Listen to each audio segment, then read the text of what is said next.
నమస్కారం. ఘంటారావానికి స్వాగతం. ముందుగా ప్రధానాంశాలు. డ్వాక్రా మహిళలపై ముఖ్యమంత్రి వరాలు జల్లు. 3 విడతల్లో 10,000 నగదు, ప్రతి ఒక్కరికి స్మార్ట్ ఫోన్.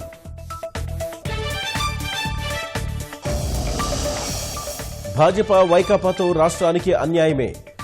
పిల్లల భవిష్యత్తు కోసం మరోసారి తెదేపాను గెలిపించాలన్న చంద్రబాబు.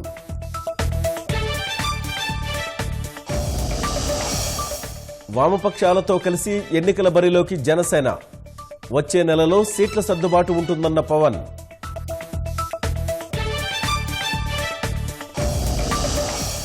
డెబ్బైవ గణతంత్ర దినోత్సవానికి సర్వం సిద్ధం.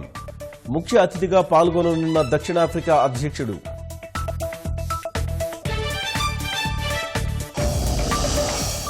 దేశంలో ప్రతి సంస్థలో ఆర్ఎస్ఎస్ మనుషులు ఉన్నారన్న రాహుల్. నియంత్రణ కోసం ప్రయత్నిస్తున్నారని ఆరోపణ.